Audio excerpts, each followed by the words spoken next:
tertúlia. Meu boa tarde aí para todos e todas. Hoje é dia 11 de maio de 2013, sábado. O verbete é de número 2654. Ele tem 7 páginas, 51 elogias e 23 máximos. Eu destaco aí a divisão do detalhismo, que tem 17 máximos. O tema é maturo convivialidade. A especialidade é conviviologia. Quem redigiu o verbete foi a nossa professora Melissa, que está ali muito bem assessorada. Definição. A maturo convivialidade é a característica assistencial, cosmoética, harmoniosa, interdependente, responsável, sadia e sensata, expressa na qualidade do convívio maduro da consim, homem ou mulher, com outros princípios conscienciais nos diversos níveis da escala evolutiva, seja no contexto intra ou extrafísico. O holopensene aberto predispondo ao acoplamento com o assistido. A holopensenidade acolhedora. O holopensene da psicometria, otimizando a interassistência. O holopensene da zooconvivialidade. O holopensene pessoal da interconvivialidade hígida. A convivialidade sadia. A convivialidade ponderada. O manejo maduro nas inter-relações. As festas para a comemoração do aniversário enquanto pretexto para a socialização. O circuito de amizades. As tertúlias conscienciológicas. O poliglotismo possibilitando maior interação nas reações conscienciais. A coragem para se envolver holossomaticamente. O valor da pessoa próxima, confidente, enquanto porto seguro para os desabafos e auxílio com os autodesassédios. Eu li apenas as primeiras linhas, tem mais de 20 linhas, a fatologia. A sinalética energética e parapsíquica pessoal, otimizando a assistência pontual. A autoconscientização multidimensional. A alcova energeticamente blindada. A conexão com o amparo de função da docência. O acoplamento com o amparador da TENEPS. A empatia com o assistido na TENEPS. A ligação energética com o parceiro da dupla evolutiva, mesmo à distância. Na argumentologia tem o tópico dos desafios, com 9 situações cotidianas a serem consideradas pelos interessados enquanto desafios para o exercício da maturo convivialidade. Tem também o tópico da caracterologia, com 5 características conscienciais prioritárias para maturo convivialidade. Na remissiologia dos 15 verbetes, nós destacamos 5. Aglutinação interconsciencial, amizade evitável, carga da convivialidade, convivência humana e relação transformadora. Frase enfática. A chave para maturo convivialidade é a fraternidade vivenciada nas inter-relações cotidianas, quando a consim mostra interassistencialidade teática, universalista e cosmoética. Qual nível de convivência você mantém com as consins e consciex, plantas e os subhumanos no dia a dia? Há investimento nas relações interconscienciais, interassistenciais? A bibliografia específica tem 9 fontes bibliográficas. A webgrafia tem uma fonte. Agora, a mega-análise aí com o João Paulo são 20 itens. Empatia, respeito, amizade, harmonia, duplismo. Sinergismo, fraternismo, universalismo, interrelacionamento e interdependência. Interconvivialidade, inseparabilidade, pacificidade, maturidade e afetividade. Anticonflituosidade, conscienciofilia, conviviofilia, sociofilia e grupo karmologia. Agora, o verbete hoje do dicionário é grupo extrapolacionismo. O argumento é paraconviviológico. Ele tem 1,5 página e ele tem 26 pontos ou conceitos mais chamativos. Agora, aqui, os processos nossos das perguntas.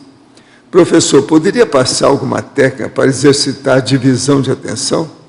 Tem dificuldade quanto à respiração no momento de me projetar. Paro no meio do caminho com medo de ficar sem ar, mesmo sabendo que é tolice. O que posso fazer?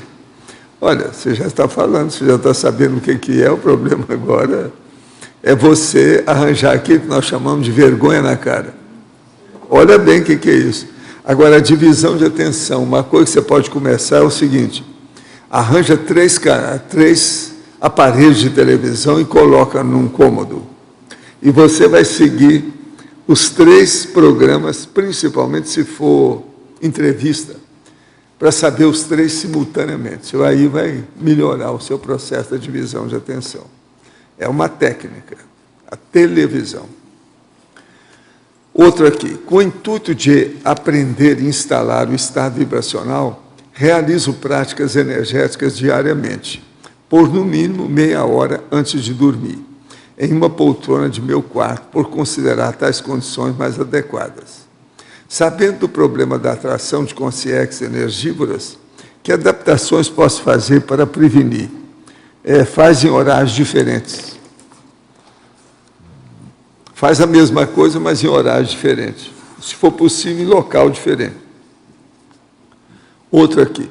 Em cursos com campos bioenergéticos, nos moldes SCP-2 e SCP-3, como podemos tirar proveito, máximo proveito, em termos de grupo extrapolaciologia?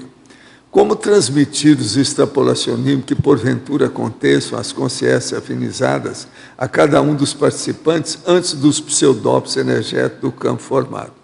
Não, melhor aí é você exteriorizar a energia e ver as inspirações que os amparadores vão dar a você na hora que estiver funcionando. Isso é a melhor coisa. Exteriorize a energia, melhore o seu ambiente, faça uma passividade ativa com o amparador, aí ele vai te instruir o que faz, porque esse processo aí é coletivo, né? Você está dentro de uma reunião com muita gente, então é difícil saber o que vai fazer naquele horário. Precisa ver o que está acontecendo com você lá dentro do grupo. Outro aí. No verbete do DAC, em enunciato, página 58, poderia comentar o item para percepciologia? Aqui eu digo o seguinte. Com a vivência cosmoética dos parafenômenos, o homem deixa de ser um animal puramente físico. Ele transcende os instintos da besta fera.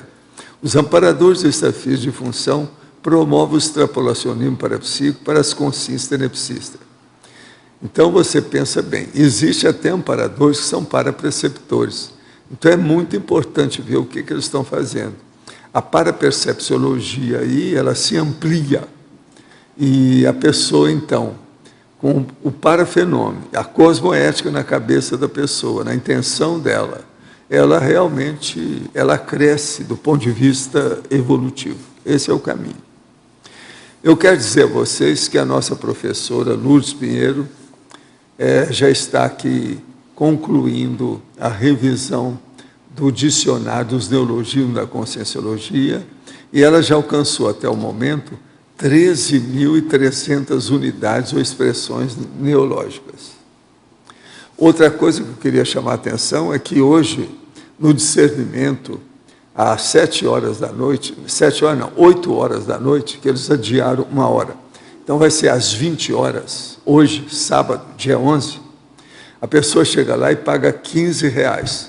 E ela pode participar da palestra muito séria que vai ter sobre cultura egípcia e 1 hora de show com a nossa Táhira junto com a Merite.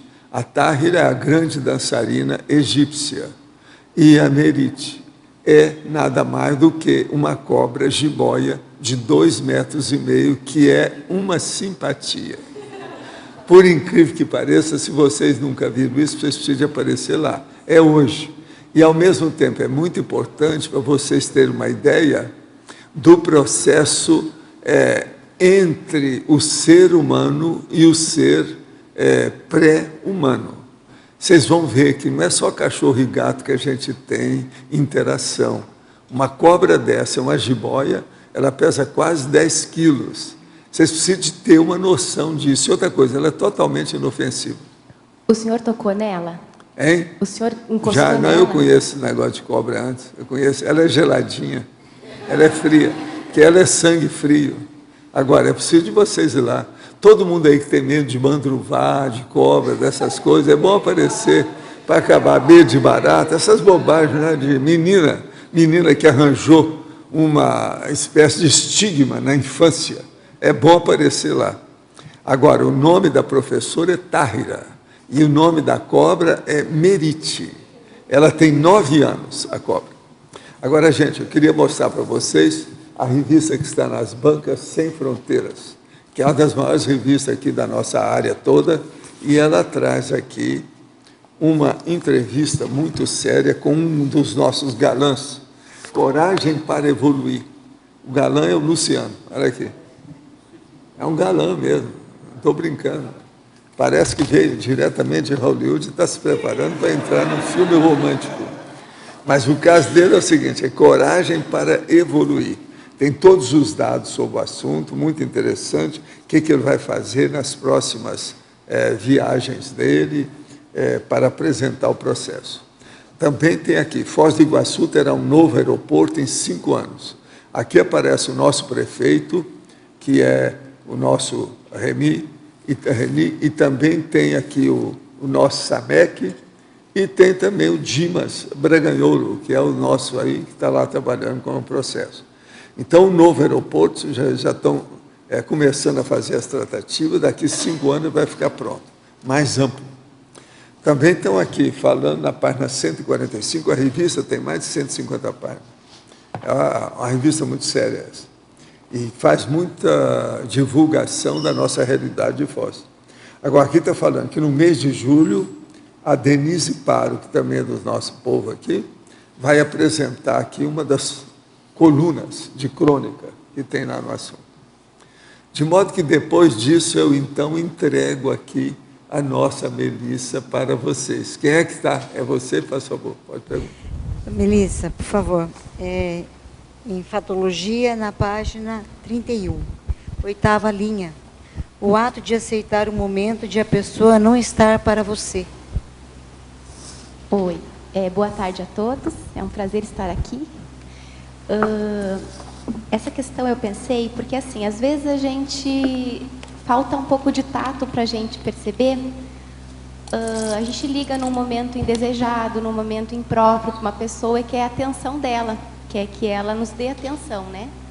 Então é importante a gente ter essa sensibilidade e às vezes não levar pelo lado pessoal de que ela não quer falar comigo, mas sim de que ela não está naquele momento podendo falar comigo.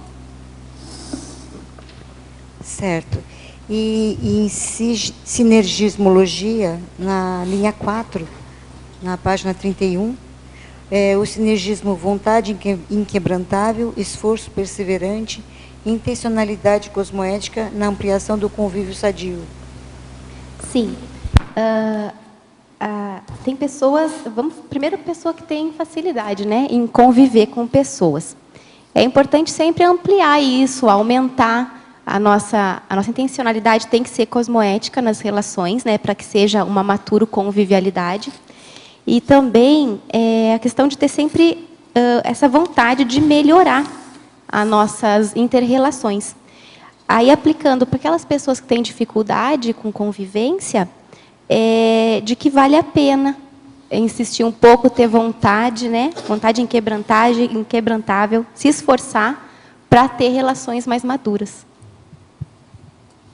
Melissa, aqui em Fatologia, na 5ª linha, o valor da pessoa próxima, confidente, enquanto porto seguro para os desabafos e auxílio com os autodesassédio. Isso. É muito importante que a gente tenha pessoas em quem a gente pode confiar. São os nossos amigos, os nossos parentes, o duplista, a duplista. Então, é importante ter pessoas em quem podemos confiar. Porque, às vezes, a gente está tão obnubilado com alguma situação que não consegue enxergar muito bem uma solução para sair daquele autoassédio. Então, a gente, às vezes, conversando com essa pessoa em quem a gente confia, ela vai ajudar a gente a adquirir essa lucidez, a retomar a lucidez, na verdade, e poder sair do autoassédio, que às vezes é por uma coisa pequena, só que não se consegue por estar obnubilado. Então, é bem importante ter pessoas em quem a gente pode confiar.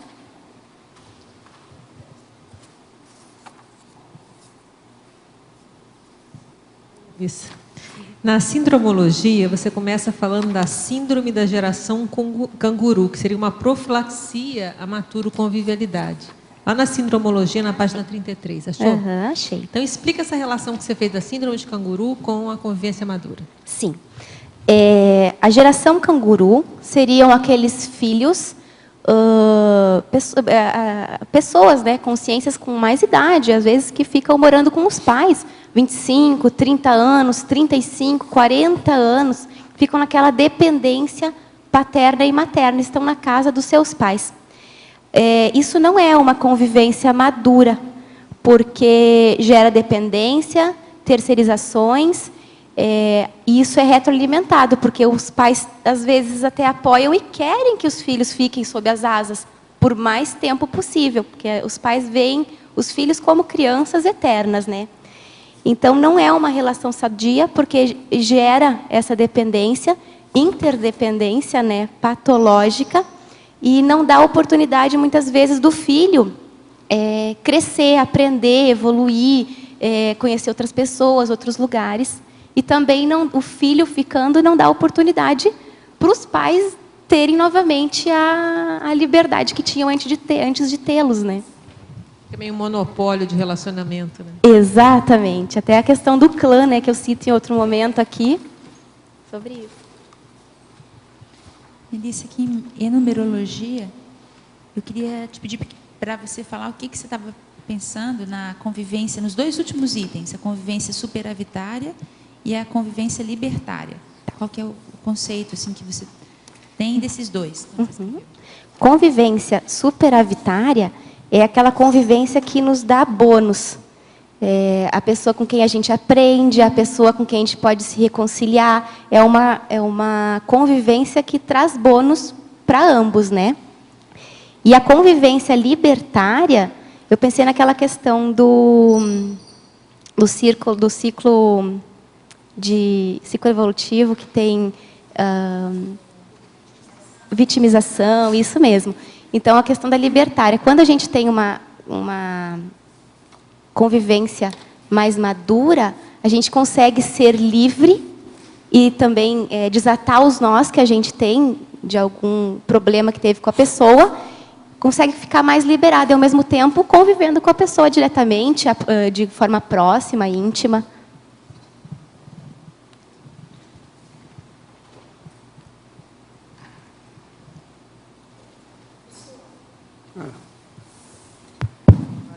Professor, o senhor poderia explicar melhor aqui a parte de introspecciologia? Principalmente essas 3 primeiras linhas, por favor? Em certos casos, o parabanho energético introspectivo ou intraconsciencial, de consim a consim, constitui a manifestação básica do extrapolacionismo parapsico-grupal no universo da grupo extrapolaciologia. Então, o parafenômeno se dá a partir da consciência emissora, que transmite as energias conscienciais à consim receptora, e essa transmite as energias às consins afins presentes. Tal fenômeno, quando ocorre com certa frequência, ajusta ainda mais as empatias das consins entre si e em relação às consciências que se comunicam individualmente, uma a uma, em momentos e locais humanos diferentes. Então, O problema da manifestação de energia do para-banho é para mostrar a presença da consciência ali. E, ao mesmo tempo, é importante entre as consciências, porque mostra a realidade do convívio através da energia. Isso ajuda a desenvolver o parapsiquismo das pessoas. Então, dentro do grupo karma, ou do grupo evolutivo, que é isso que eu chamo de grupo extrapolaciologia, é muito importante. É um fenômeno que as pessoas têm que dar mais valor para isso. Não se fala muito no para-banho energético, entende? Então, aqui, eu tenho mostrado, através de muitos anos, como é que isso funciona. Entende? Professor Valdo, essa grupo extrapolaciologia, o título do verbete, tem um efeito catalítico da paralencologia? Tem, e é por causa do processo de grupo. Em vez de ser uma extrapolação individual, ela fica grupal, é de turma. Agora, o que isso é importante? É muito importante na formação das equipes extrafísicas, aquilo que eu chamo de equipim, e também, oportunamente, das equipes extrafísicas, equipex. Agora, o que se passa? Através do para-banho, do processo do grupo e essa condição toda, a pessoa vai ver quem é que foi quem na intermissão passada. Quem é que foi da equipe de quem? Então, pode-se localizar e identificar as equipexes, as equipes extrafísicas, entre os amigos que tem hoje aqui convivendo. Isso aí é importantíssimo. Eu mesmo já falei disso aqui, a respeito principalmente o caso, por exemplo, do Elton, que trabalha comigo. Ele era da Equipex no século XIX, para você ter uma ideia, uma coisa mais séria, durante muito tempo com o Zé. E ele admite isso, pelas coisas dele, o que ele faz, o jeito que ele é comigo. Ele é quase que assim, a gente tem quase uma telepatia naquilo que nós fazemos, um entende o outro. Também tem motivo aí a presença da paralencologia, né? Pois é, mas aí é a paralencologia, é o grupo. Então, as equipes acabam se transformando em equipex na intermissão. Isso é que tem que entrar na cabeça da turma para começar a entender isso. O povo pensa demais, sabe, no feijão com arroz aqui. Esquece os processos da evolução e do problema da intermissão. Seria retomar a tarefa extrafísica? É o entrosamento da evolução, né? Entre o processo da ressoma e a dessoma. Entre o problema da vida humana e a vida intermissível. Entende? Aqui eu queria perguntar para a Melissa. Na fatologia, na quarta linha, de cima para baixo, queria que você comentasse a coragem para se envolver holossomaticamente.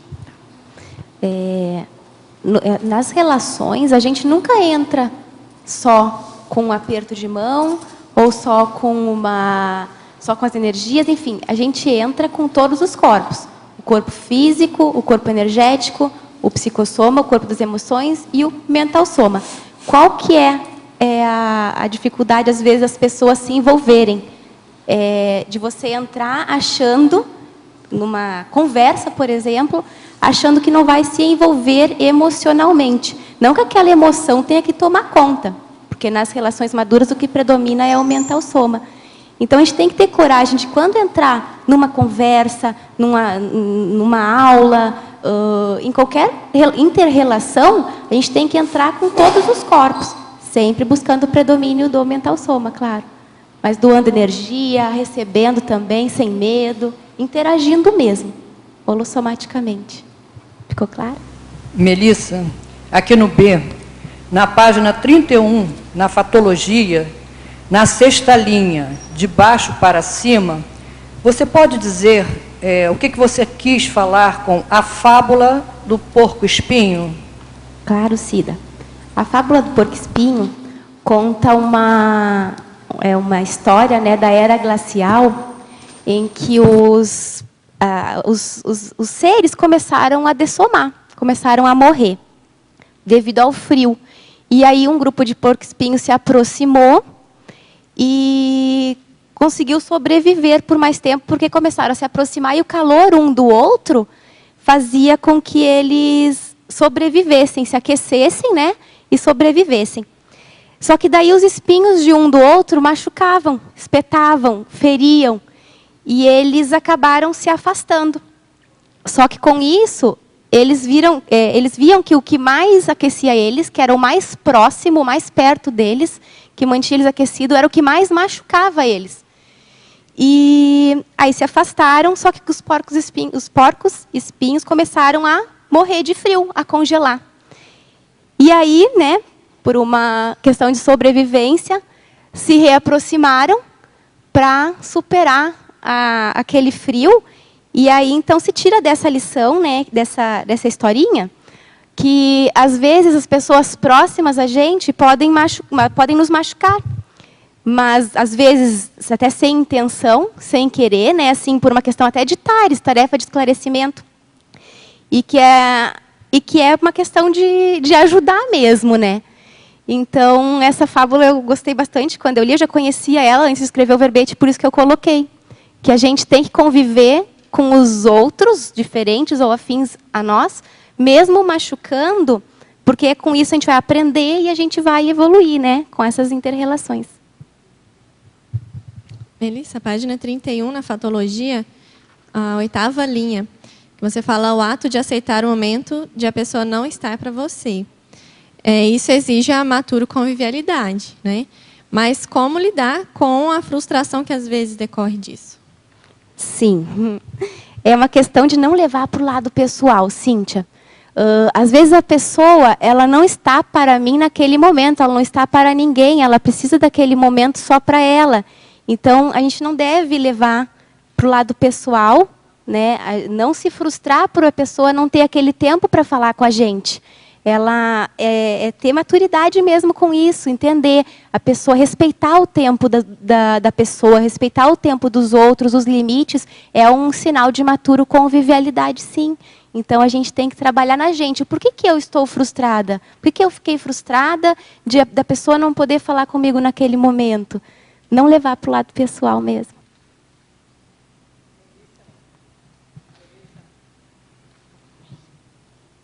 Caso aí de não se vitimizar, né?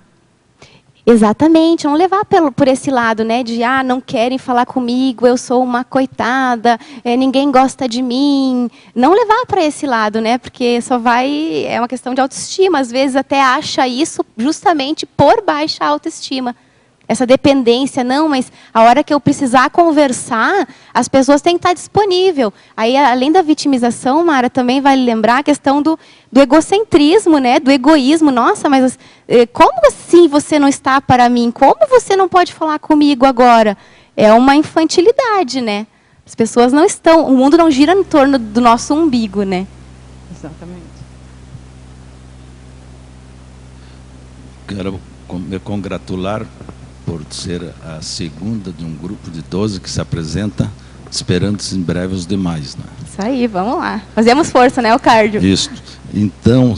Família unida escreve verbete unido. Esperamos.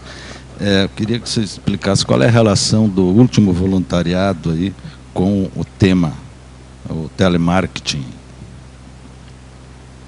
Essa área é uma área de que muitos voluntários fogem, Eucárdio. Dentro do voluntariado, as pessoas, por mais que gostem de falar em telefone, elas fogem desse tipo de voluntariado. Então, eu entendo como uma superação, uma autossuperação, que vale a pena a pessoa investir. Por quê? Eu já peguei situações de que não se ligava para um aluno, lá no IPC, por exemplo, pegar o banco de dados lá, e o cadastro, né? E aí não se ligava para esse aluno há, sei lá, 5 anos. E ele recebe uma ligação.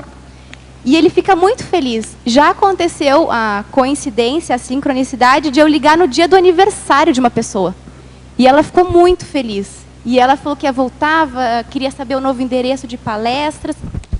Então é importante a gente fazer essas superações porque são assistenciais. Outra questão é no estrangeirismologia. Pode explicar a contribuição pessoal ao conviviarum universalis? Claro. O quanto eu contribuo com as minhas energias, com as minhas reciclagens, com o meu temperamento, para o ambiente, né, que a gente convive com os outros. Seja o planeta, o universo, como que eu contribuo, com o que eu contribuo. As minhas energias deixam rastros, por exemplo. Então, é importante a gente se perguntar, né, como que eu deixo os lugares por onde eu passo. Eu ia perguntar por que você colocou a frase de Mário Quintana aí, mas aí seria puxar a sardinha, né, para o nosso assado. Mas pode explicar a frase? Claro. Essa frase, eu não conhecia ela, só que quando eu estava procurando frases para colocar aqui no Citaciologia, eu achei ela muito interessante, porque eu vou lê-la, né? A arte de conviver é simplesmente conviver. Simplesmente, disse eu, mas como é difícil. Porque a gente falando em convivência parece, mas eu convivo com todo mundo. Eu estou o tempo todo interagindo, convivendo com as pessoas, seja com o motorista do ônibus, seja com o porteiro do prédio, seja com o taxista, seja com o meu parceiro duplista, seja com o familiar. Mas não é tão fácil, porque existe todos os desafios dessas convivências. Os trafares dos outros, os trafores, o efeito espelho lá que eu cito também, que a gente vê no outro aquilo que a gente não gosta e que a gente tem, aquilo que a gente vê no outro que eu gostaria de ser, gostaria de ter um determinado traço e ainda não tenho. Então, simplesmente, realmente, essa pergunta é bem legal que ele faz nessa frase, porque não é simplesmente. Existe, sim, tem que existir um esforço, mas eu vejo, Eucardio, que esse esforço, na verdade, é um esforço temporário, porque depois sai mais naturalmente. Conforme a gente vai evoluindo, quando a gente percebe, né, a gente vê que se convive mais fácil, a gente tem mais facilidade de aceitar o outro, de se aceitar também, né? Melissa, na página 33, Paradoxologia, o primeiro paradoxo, o paradoxo de o aparente jogar conversa fora, levando atares. Dá para dar uma explicada aí, por favor? Claro, é lindo. Esse paradoxo eu gosto bastante, porque a gente, às vezes, sabe que tem que falar alguma coisa para uma pessoa, aquela pessoa é fechada, ela não é aberta a receber heterocrítica ou nem gosta de conversar às vezes. Não gosta, isso acontece bastante com questão de homem e mulher, né? Mulher gosta bastante de conversar, homem nem tanto. Então, às vezes você precisa, para quebrar o gelo, puxar uma conversa, um bate-papo informal, assim, divertido, e começar, e parece que está jogando conversa fora. E está dando corda ali, a pessoa vai falando, vai se abrindo, aí você vai conseguindo acoplar com ela, vai conseguindo entender o que ela precisa, até às vezes ouvir. Então, você está aparentemente jogando conversa fora, bate-papo informal, mas, na verdade, o seu objetivo mesmo é a tarefa de esclarecimento. Você quer conversar, você quer fazer uma assistência para aquela pessoa. Então, vale a gente pensar, né? O quanto que a gente joga conversa fora e o quanto a gente usa essa técnica, que poderia ser, para fazer a assistência.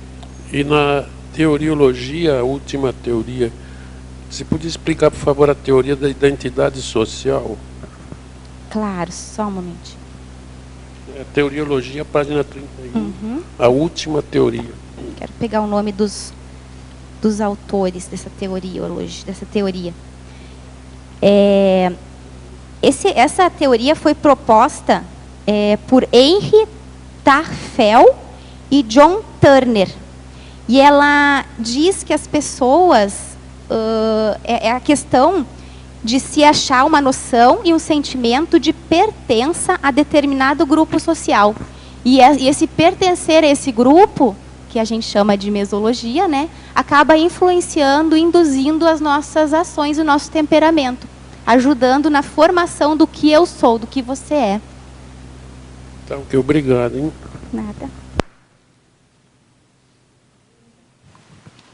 Em Principiologia, página 31, o princípio pessoal de deixar os ambientes e pessoas melhores em relação a quando os encontrou. Esse princípio, eu já aplicava ele antes de conhecer no livro da professora Sirlene Couto, no Contrapontos do Parapsiquismo. Eu li ele nesse livro, depois eu fiquei sabendo que ela tirou dos 700 experimentos e eu vi, nossa, é isso que eu faço instintivamente, né? Por quê? Por base eu tenho que, se eu chego num lugar e eu vejo que ele está bagunçado, eu vou arrumar. Se eu vejo que ele está sujo, eu vou dar aquela limpadinha ali, deixar melhor do que quando eu encontrei. Se eu encontro com uma pessoa, vou conversar com uma amiga, tomar um café, e eu vejo que ela está com algum problema, eu vou tentar ajudá-la. Vou tentar perceber o que ela está sentindo para tentar ajudá-la. Se eu chego num ambiente que esse ambiente está negativo, está pesado, está pesado, né? Eu vou tentar o quê? Vou tentar melhorar energeticamente aquele ambiente. Às vezes é só exteriorizando energia, porque não tem o que você fazer. Falar, por exemplo, não vai adiantar dentro de um ônibus. Não vai adiantar você falar com as pessoas para melhorar aquele ambiente. De repente, você tenta melhorar energeticamente, então. Lucidamente, claro, né? Sem ingenuidade de exteriorizar e acabar tendo um encapsulamento negativo. Tem que saber desassimilar depois. Mas eu acho que vale a gente pensar que é um princípio da boa convivência, né? Tentar deixar os ambientes, as pessoas, melhores do que quando a gente encontrou. Melissa, na página 33, em trinomiologia, você poderia comentar o trinômio ginotemperamento pacífico, convivialidade sadia, certos grupos kármicos. Como que isso acontece? Ginotemperamento pacífico. Ginossoma é o corpo da mulher. A mulher normalmente tem um temperamento mais pacífico em comparação com o homem. Porém, nem todas as mulheres são tão calmas, porque a gente vem de um histórico aí que a gente já foi homem também, já lutou, já fez guerra. Então a gente vê que o ginotemperamento, o temperamento, né, feminino mais pacífico, ele facilita uma convivialidade sadia. Ele proporciona, ele vai facilitar essa convivialidade sadia. E com isso vai ser mais fácil a fazer acertos grupocármicos. Acerto grupocármico seria aquelas dificuldades que você tem com o grupo no qual você convive, com o qual você convive. E essa pacificação íntima, né, essa passividade, pacificação íntima, ser mais pacífico, facilita a convivência, consecutivamente vai facilitar também a fazer as pazes, vamos dizer assim, com as pessoas, viver bem com as pessoas. Ok, obrigada. A verbetógrafa professora Melissa. Em Fatologia, página 30, primeira linha, a convivialidade ponderada. Poderia explicar? Ponderada ser ponderado é ser prudente, é ser moderado. A gente tem que conviver com todos, né, com todas as pessoas, a maior possível, pelo menos, porque quanto mais a gente convive, mais a gente aprende. Porém, a gente não pode ser ingênuo em, por exemplo, conviver com pessoas, vamos dar um exemplo, fumantes. A gente sabe que envolve ali uma questão toda de consciência, são vícios. Eu não convivo com pessoas, não consigo me lembrar assim, de pessoas próximas a mim que fumam. A gente tem que ter esse cuidado. Pessoas, por exemplo, riscomaníacas, a gente pode tentar fazer assistência, mas a gente tem que cuidar para também não ser ingênuo nas relações. Na Parafatologia, página 31, quarta linha de baixo para cima, poderia comentar sobre o medo de ficar sozinho? Sim, o medo de ficar sozinho, abrindo brecha ao vampirismo energético. Na sequência, eu coloco a falta da autossuficiência energética. Eu relacionei os dois por quê agora, né? Porque, na verdade, as pessoas, às vezes, que são carentes, dependentes, terceirizadoras, que não têm uma autossuficiência energética, ela acaba tendo esse medo de ficar sozinho porque ela já é um vampiro. Ela vampiriza as pessoas, por isso ela precisa estar sempre rodeada de pessoas para poder receber, absorver, se alimentar da energia dessas pessoas. Então, isso vale a pessoa se pesquisar mesmo, se entender o porquê desse medo. Às vezes, vai viajar, meu marido vai viajar, eu vou ficar lá 3 noites dormir sozinha. Às vezes é um medo bobo de falta de autossuficiência energética. Achar que não consigo me bancar, me manter. Em tecnologia, página 31, a primeira linha. Poderia falar sobre a técnica de pensar antes de falar? Essa técnica eu tenho aplicado bastante, me ajudou muito. Pessoas que falam demais, falam sem pensar. Falam gratuitamente, assim, e vão falando, e às vezes não dizem nada. São prolixas, não dizem nada, só jogaram palavras ao vento. E então é muito importante a gente... Agora, eu acho que você nunca foi assim, não, tá, Melissa? Valdo, tu não me conhece. Não, ela sempre foi alegre com a situação toda, sempre deu certo com isso. Sempre teve... O pior é quando a pessoa fala muito e é braba. Está xingando todo mundo. Eu acho que isso não te pegou, não. Agora aqui, em tecnologia, página 31, segunda linha. De que maneira você relaciona as técnicas da omissão superavitária com a técnica do soco na cara e da fratura exposta? Como ter discernimento para optar entre a utilização de cada uma delas? Nossa, foi de um extremo assim ao outro, né? Na verdade, vai de feeling mesmo, da pessoa sentir, porque se você vê uma pessoa... O que seria a omissão superavitária? É você saber uma situação, estar vendo a situação, ou intrafisicamente, ou parapsiquicamente, e ver que não pode falar tal coisa para a pessoa, senão você vai desmontar aquela pessoa. Então, é melhor você, lucidamente, fazer essa escolha de não falar naquele momento. E soco na cara, fratura exposta, é você falar realmente, né?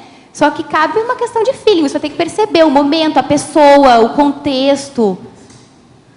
Eu agora sou obrigado a falar o nome da pessoa aqui, porque é a Ariana Wisniewski. Ariane Wisniewski, vinha assim. Falei certo, não falei? Falei certo.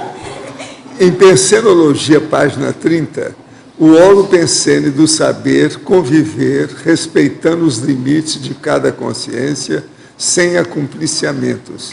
Poderia dar exemplos de como não se acumpliciar nas relações do dia a dia? Claro, Ayn. Ayn é o apelido dela, professora. Na verdade, a gente tem que...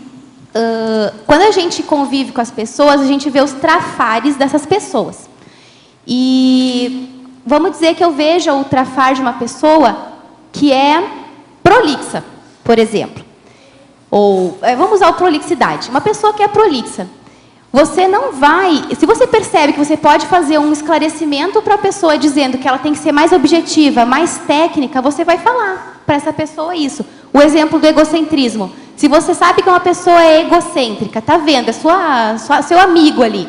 E você pode ajudá-lo com esse traço, você vai falar para ele, não vai deixar com que ele roube as atenções, com que ele sempre seja o centro das atenções, vai tentar ajudá-lo, esclarecê-lo para que ele recicle esses traços. Isso é assistencial. Professor, os espíritos mais populares, a exemplo de Emmanuel, André Luiz, Ramatiz, que eventualmente se apresentam na condição de autores dos livros espíritas, através da psicografia dos médios, são guias cegos? O senhor poderia comentar? Olha, não há dúvida que são guias cegos, pelo seguinte, eles não podiam e nem podem estar falando a coisa com muita explicitação, porque há o dogma a partir do processo das federações espíritas. Aquilo tem um modo de ser, há um processo já estabelecido que não pode passar daquela linha. Então, eu mesmo recebi, tem livro desse que eu publiquei, que, por exemplo, um que foi um best-seller na época, que foi o Conduta Espírita, ele saiu numa semana, 15 mil exemplares se esgotaram com o livro. Aquilo bateu o recorde no movimento espírita. Mas veja, ele era para ter mais capítulos, eu tive que tirar, porque senão a federação não publicava. Então, por exemplo, uma pessoa que mais sofreu com isso foi Ivone Pereira. Ela recebia os livros e eles cortavam.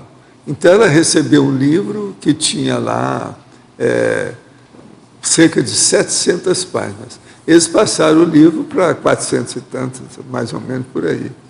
Quando ela ainda estava no fim da vida, eu tive muito contato com ela. Ela morava no Meia. Eu ia lá conversar com ela na idade dela. Eu já tinha até deixado o movimento espírita. Mas eu, só para fazer companhia, dar força para ela.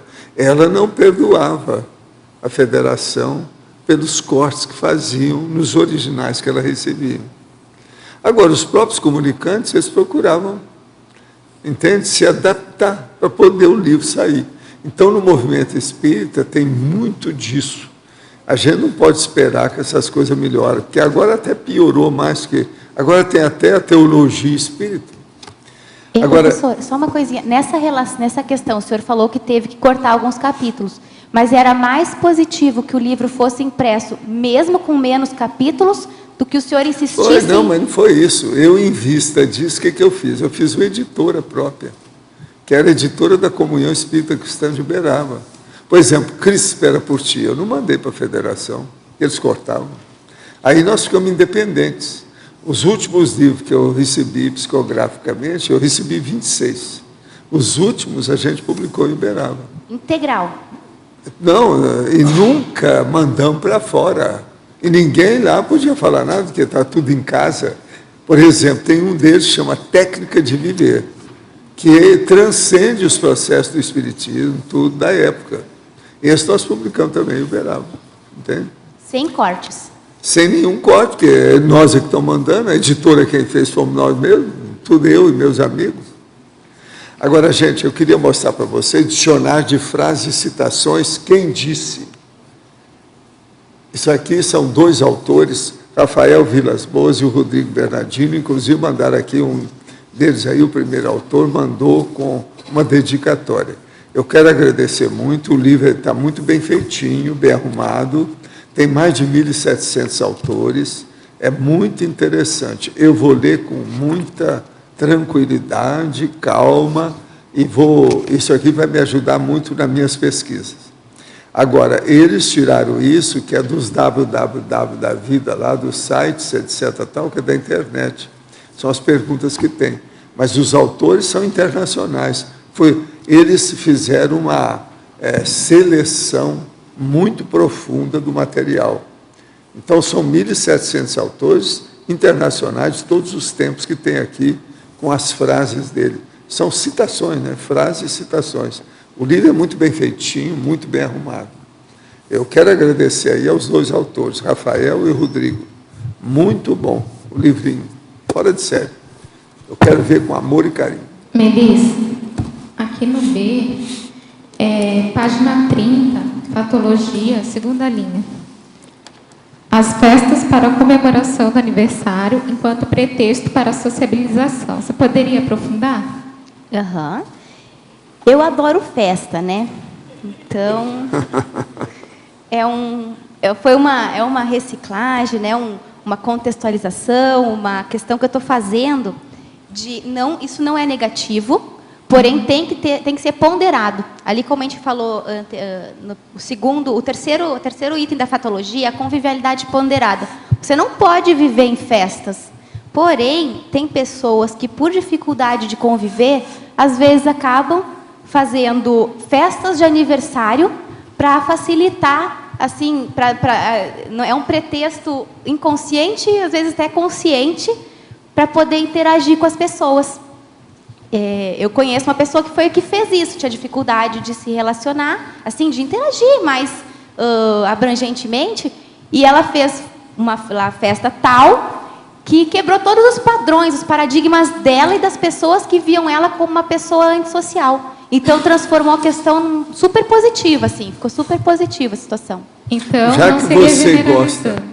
já que você gosta de festa, eu quero lembrar que hoje, sábado, dia 11, às 20 horas, lá no Discernimento, tem a cultura egípcia e 1 hora de show da Táhira com a Merite, tá certo? Que é a nossa cobra amiga, tá bom? Melissa. Sim.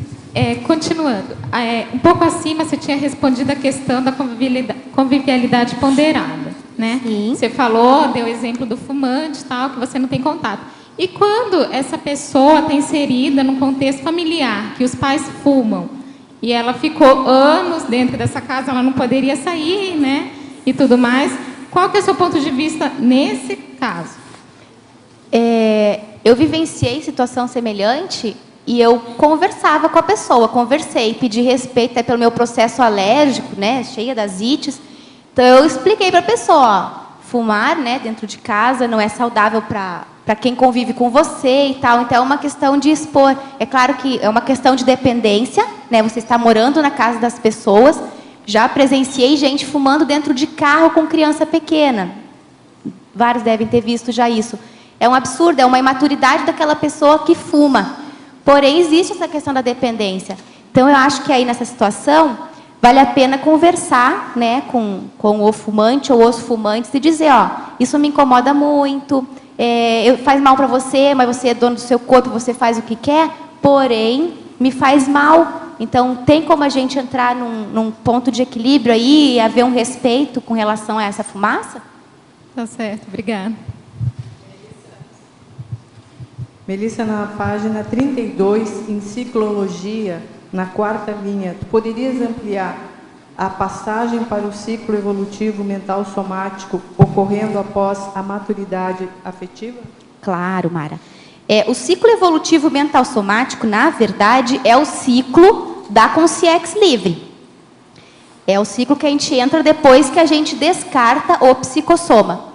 Por que eu quis colocar esse ciclo aqui nesse verbete, né?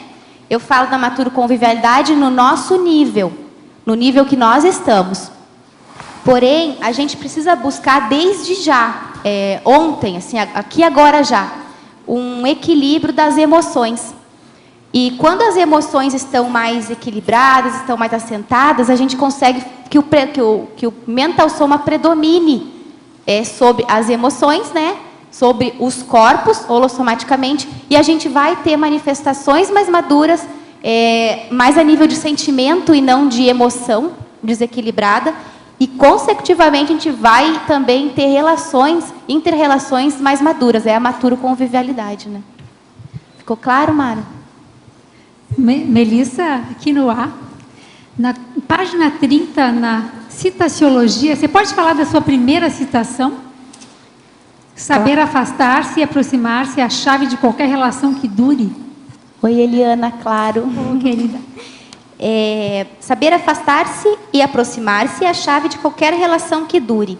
A gente tem que respeitar o tempo do outro, a gente tem que respeitar o limite do outro, o momento que o outro está. Então, às vezes, a gente quer conversar, quer bater papo, a pessoa não está para mim naquele momento, e a gente precisa respeitar isso, porque as relações são feitas desses momentos, né, de relação, de interação. Então, a gente tem que ter esse discernimento de saber quando que é bom eu ficar mais na minha, deixar a pessoa lá pensando com as coisas dela, e esse respeito é um sinal até de evolutivo de maturo-convivialidade. Ficou claro? Ficou, obrigada, Melissa. Melissa, oi, aqui. Uma dúvida. Às vezes acontece, a gente vê pessoas que, quando começam algum vínculo, seja no trabalho, amizade, vizinho, relacionamento e tal, eles fazem a questão de que desde o início seja tudo muito bom, muitos sorrisos, tudo muito ótimo, e com isso acaba não tendo, às vezes, espaço para uma eventual crítica ou colocação mais séria, né? Como que tu vê isso e que formas tu acha que pode ser feita a profilaxia disso? Isso é um infantilismo, né? Porque nem toda relação é um mar de rosas. E ela vai passar, sim, por períodos turbulentos, e isso seja no trabalho, seja com amigos, seja com o parceiro, né, duplista. Então, isso tá querendo mascarar uma situação. Então, querer que sempre seja tudo maravilhoso, sorrisos, alegria, todo mundo faceiro, não é positivo. A pessoa que faz isso tem que se ver, botar um espelho e pensar, vem cá, por que eu sou assim? Por que eu quero mascarar as relações? Por que é ruim ter discussão, por exemplo, entre amigos? Discussão no sentido de debate. Por que é ruim ter essa discussão com o parceiro da dupla evolutiva? Por que é ruim ter essa discussão no contexto dos pais lá que fumam e que eu tenho que conviver? Não é. Então, acho que a gente tem que ser o mais realista possível para não se acompliciar, como foi feita uma pergunta pela Ariane, pela tertuliana, de não se acompliciar também com o problema dos outros. Eu, no caso, né, é uma pessoa que quer disfarçar lá, tudo seja maravilhoso, eu vou aceitar isso? Não, daí eu não vou dar uma heterocrítica para ela, dizendo. Então, isso não vejo como uma maturidade, isso da parte da pessoa, né? Se a gente faz isso, a gente tem que se perguntar, ops, por que eu estou sendo assim?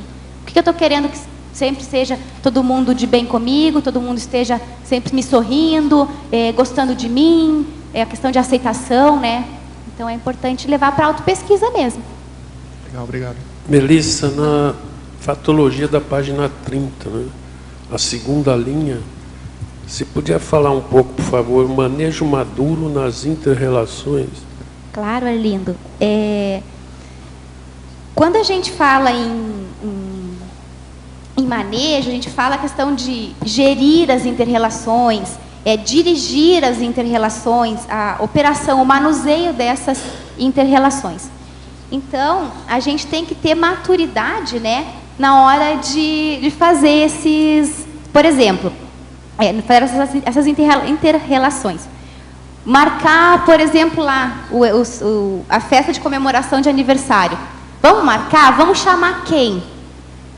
Vamos convidar para ir aonde? Vamos juntar as pessoas para fazerem o quê? E ter maturidade de pensar, analisar o que o grupo quer, né? O que seria mais positivo para o grupo. Eu ponho lá também a questão, na página 31, a priorização. Deixa eu só achar onde é que está aqui. O ato de abrir mão de relações efêmeras, inúteis, supérfluas e dispensáveis. E também a priorização de atividades úteis e companhias evolutivas. Então, eu tenho que ter maturidade na hora de escolher as minhas companhias, os lugares que eu frequento. Isso envolve, por isso, a maturidade nas inter-relações. Tá, obrigado.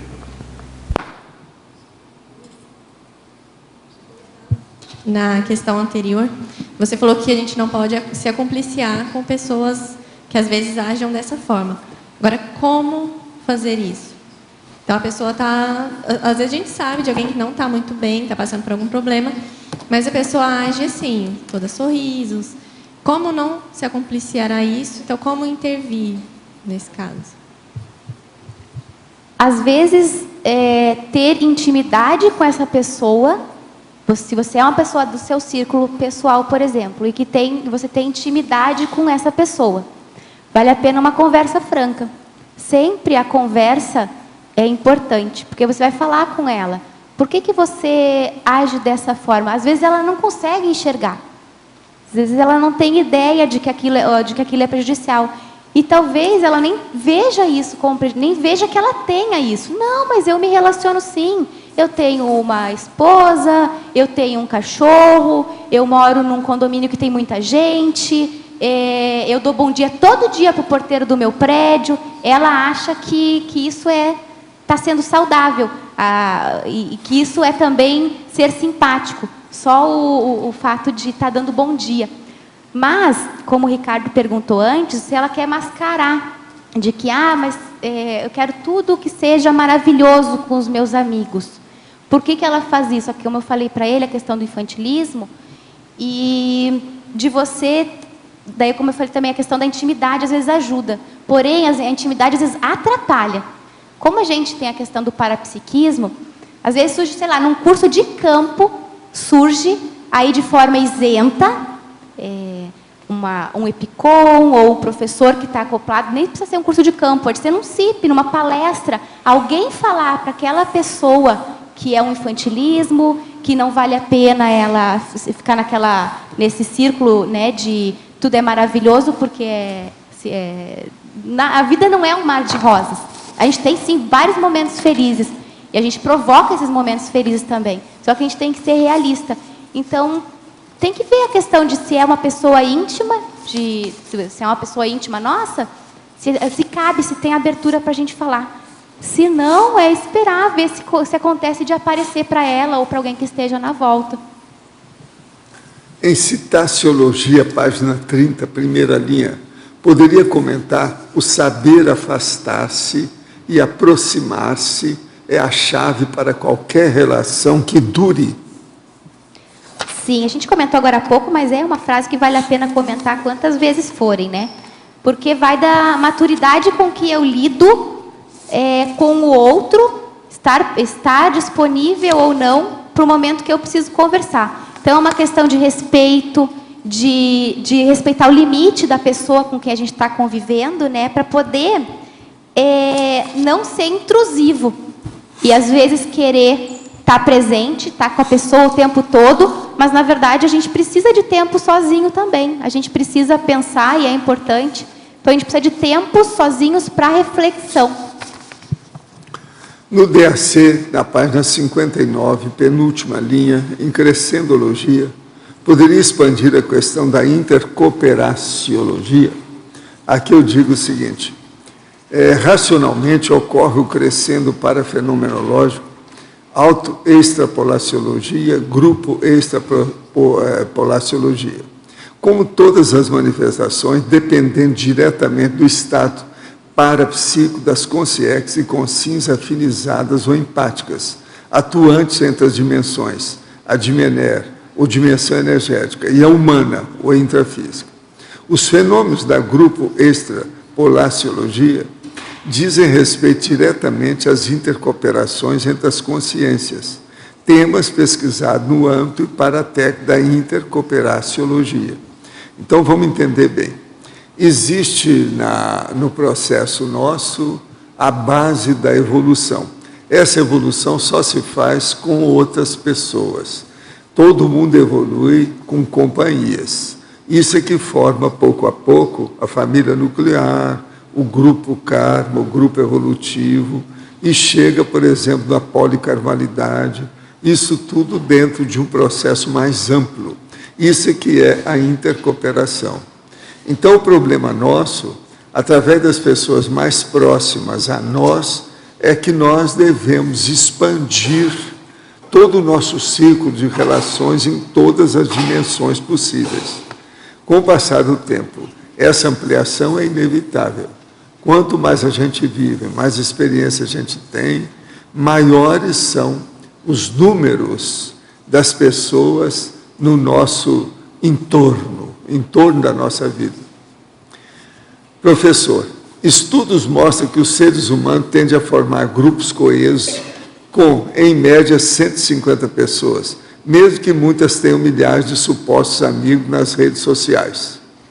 As equipes e as equipex assistenciais também apresentam essa tendência evolutiva vindo dos nossos ancestrais primatas? Quanto mais evoluídas essas equipes, menor é o número de elementos constituintes? Não, isso tudo existe. Mas agora a situação é que é transitória, depende do problema da evolução. Então, por exemplo, o que a gente percebe é o seguinte: quanto mais evoluída é a comunidade extrafísica, menor é o número dos componentes daquela comunidade. Agora, o que se passa? É lógico, uma comunidade que às vezes foi criada apenas com 10 consciências, com o passar do tempo, as pessoas vão evoluindo, ela passa para 50, para 100, daí a pouco tem muito mais gente.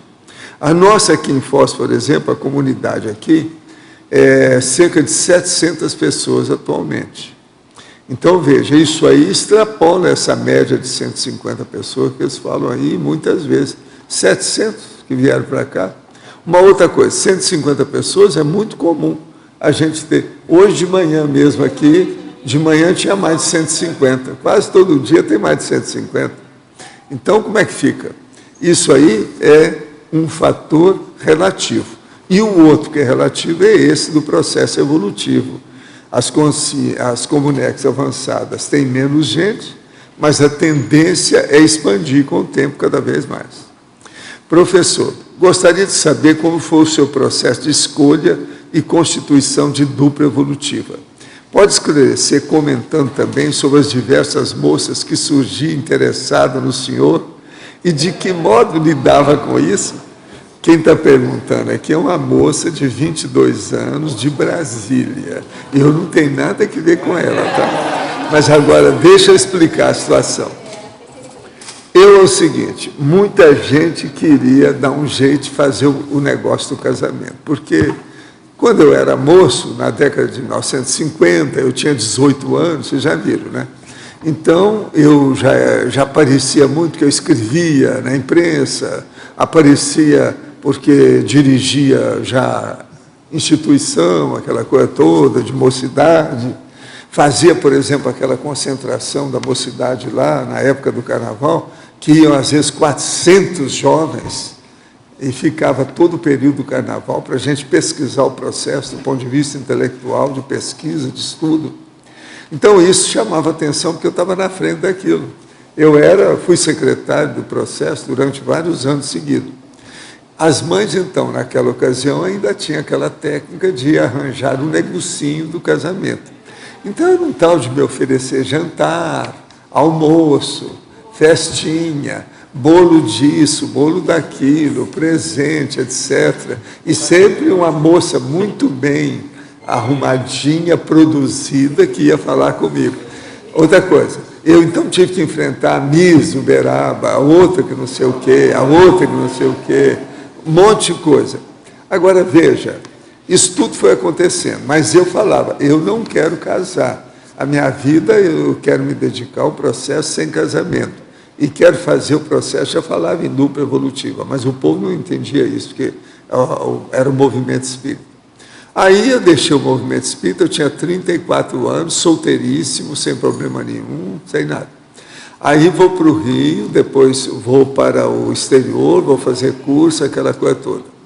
Aí acontece o seguinte, eu começo a ver a questão do meu irmão, que tinha já dessomado e que tinha um problema, e eu vi, então, que eu estava sempre perto de mim, com aquela situação toda, eu falei assim, o ideal seria eu arranjar um jeito de colocar esse cara nessa dimensão, de volta para cá. Esse era o meu irmão, que era um pouco apegado comigo, etc. Tal.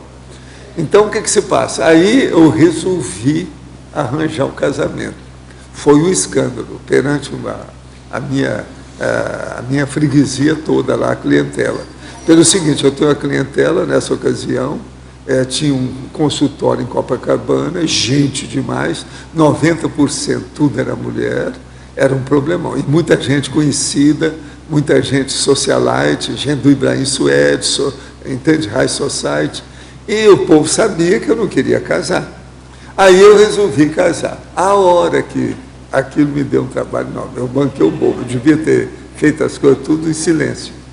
Então foi um problema. Aí eu fui escolher com a lanterna na mão quem é que seria a minha mulher. Então, a lanterna do Diógenes. Então, o que se passa? Escolhi justamente a Elizabeth, que conheceu o meu irmão, conheceu a minha mãe, e que era uma pessoa super dedicada aos processos de assistência. Ela tinha algum problema sério, porque ela tinha um processo de enxaqueca, com um negócio que ela arranjou na Alemanha, e ela tinha estado ainda mocinha, antes de vir para o Brasil, ela ficou num campo de concentração nazista. Então, aquilo criou problema para ela. Eu sabia do assunto, mas o problema não foi esse. A questão que me decidiu, que eu tinha uma certa afinidade com ela, como tinha com várias dessas outras. Mas o problema todo é que ela tinha afinidade com o meu irmão. No processo que eu tive de retrocognição, eu vi que eles tinham sido marido e mulher na Alemanha, há alguns séculos. Eu falei assim, aí vai ser o melhor, né? Ela vai ser mãe dele, eles vão se dar bem, e meu irmão vai ficar bem encaminhado com a situação. Se tinha dúvida na escolha, não. Aí eles começaram a mulherir todo, fizeram até uma reunião. Algumas delas se juntaram para falar comigo, mas vem cá, você vai casar com a gringa? Só porque ela era de base alemã. Na verdade, era de base alemã porque ela era iugoslava, mas foi criada dentro do processo da Alemanha, junto lá da Floresta Negra, aquele negócio. E outra coisa, a gente sabia que ela tinha tido alguma coisa no campo de concentração e um negócio na cabeça por causa da enxaqueca dela. Mas, no normal, ela aguentava bem a barra, você está entendendo? mas tinha uma doença crônica, mas eu não vi que aquilo fosse piorar o processo da gravidez ou qualquer coisa. Ela já tinha, na ocasião, para vocês terem uma ideia, eu tinha 42 anos, ela tinha 36. Eu fiz arco voltaico nela e falei assim, não vai ter problema nenhum. E realmente nunca teve. O parto foi ótimo, as coisas todas deram certo, o menino nasceu, você está entendendo? As coisas que ele teve na infância foi problema dele, na vida anterior, quando ele foi meu irmão. Mas está aí, as coisas todas deram certo. Agora, eu sabia que a condição dela não seria boa. Então, nós vivemos aí 18 anos, mas 9 anos ela não apresentou nada. Mas os outros 9 anos ela começou a ficar alterada por causa do processo na cabeça. Agora, depois a gente descobriu que o caso mesmo era aquilo que ela falava aqui. Ela mexia muito lá na Alemanha, quando pequenininha, com processo de cavalo, aquelas coisas todas. E lá ela pegou esse vírus Borna, que dá a depressão. Então ela começou a ficar deprimida, dá alteração, começou a tomar remédio. Mas esse vírus ainda não tinha até quando ela viveu, não tinha cura. Entende? Que é um vírus que dá na cabeça da pessoa. E dá o vírus, eles chamam de vírus da tristeza. Borna. Agora, o que se passa? Acabou que ela morreu mesmo, porque ela já estava ela já não aguentava ela mesma com a situação, estava toda pirada. Em Valde, a questão de que tinha muita moça atrás de você, então como é que foi que ela lidou, se teve ciúme, né, por causa do assédio? Não, a melhor coisa é o seguinte, deixa eu te explicar. Ela era muito minha amiga, porque ela frequentava Uberaba junto com a dona Erna, as coisas todas, a gente dava mensagem, aquela coisa toda. Foi aí que ela conheceu o meu irmão, que ela conheceu também, antes do meu irmão morrer, que ele morreu com 20 e poucos anos. Ela conheceu ele antes. E conheceu também minha mãe, sabe? En passant, aquele negócio todo. Agora, o que é que se passa nessa história? Eu sabia daquela coisa do passado, então fui falar com ela. Falei assim, Lisa, o que você acha da gente casar? Você quer ter um filho?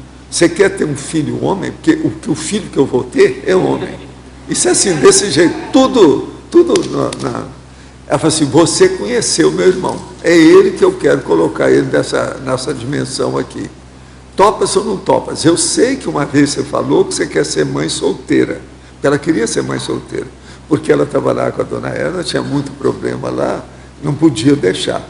Eu falei assim, você vê alguma situação dessa? Porque eu vou conversar com a dona Erna sobre isso, se você topar a parada.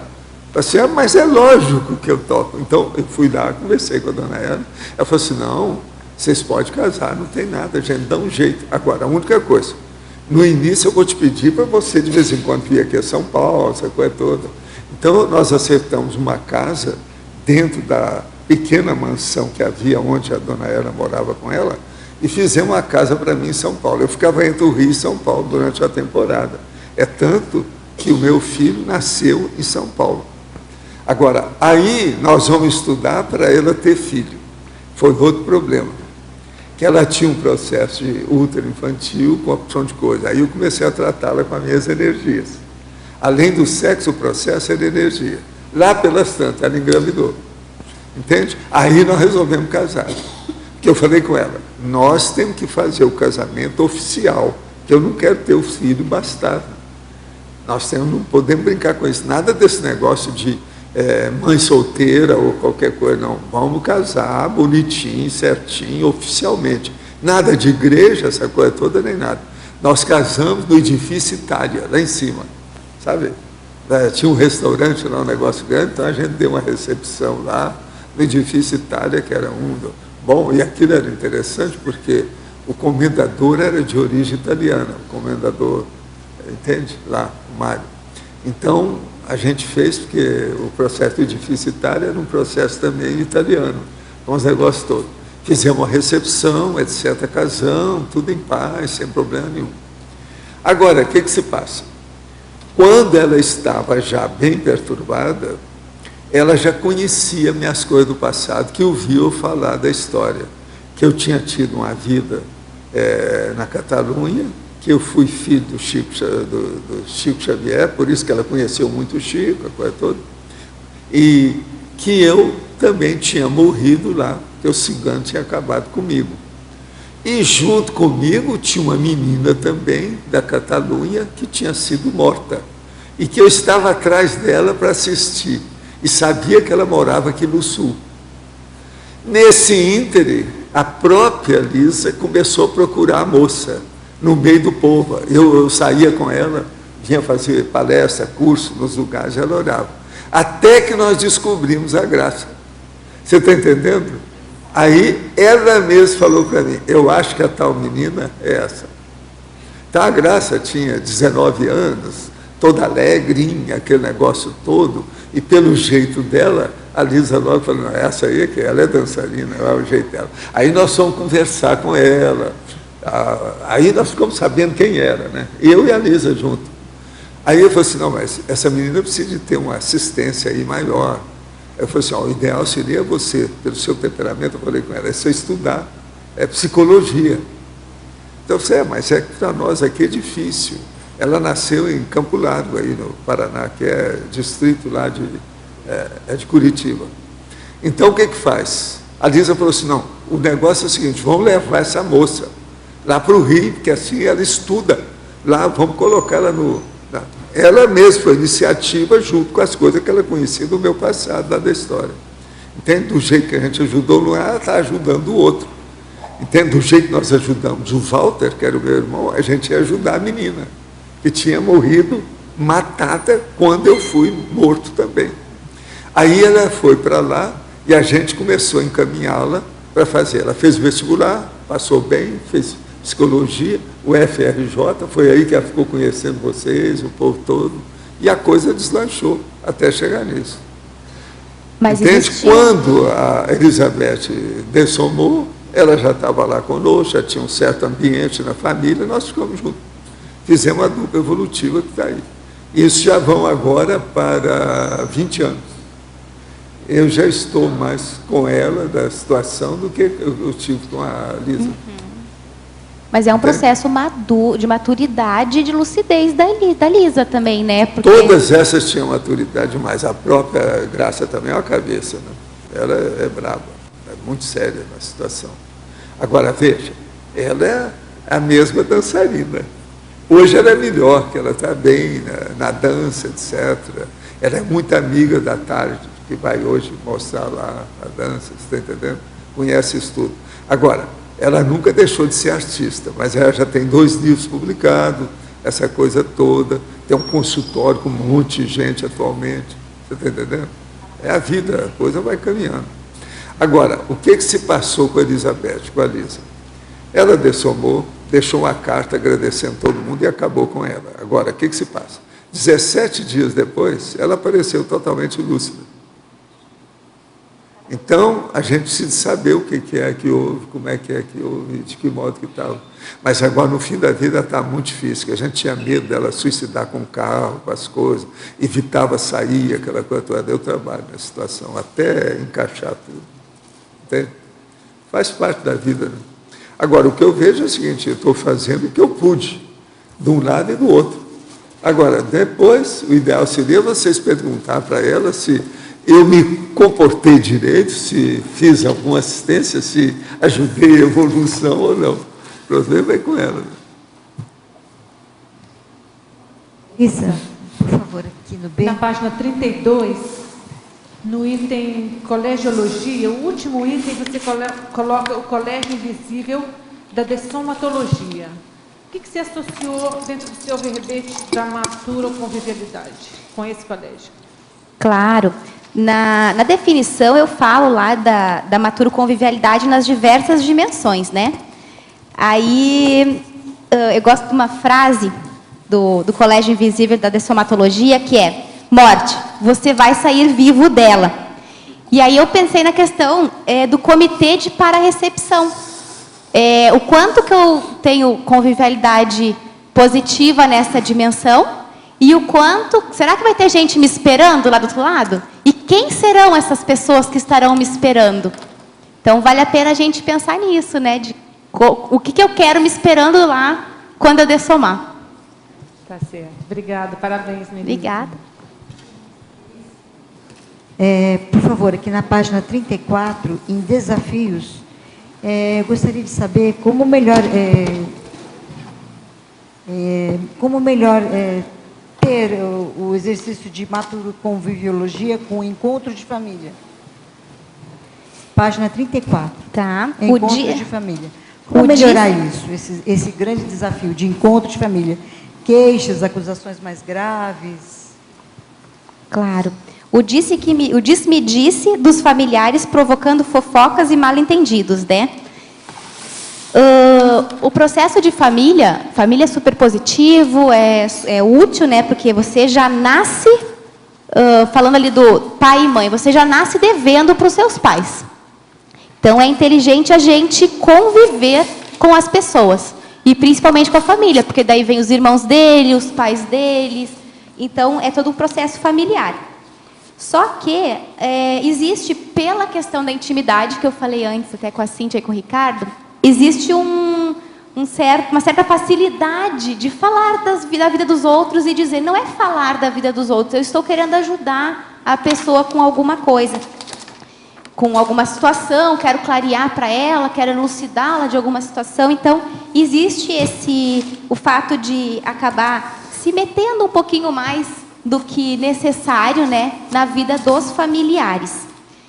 E para a gente evitar, é a questão de observar, né, em que momento que eu me permito, em que momento daquela relação ali, vamos dizer, um almoço de família.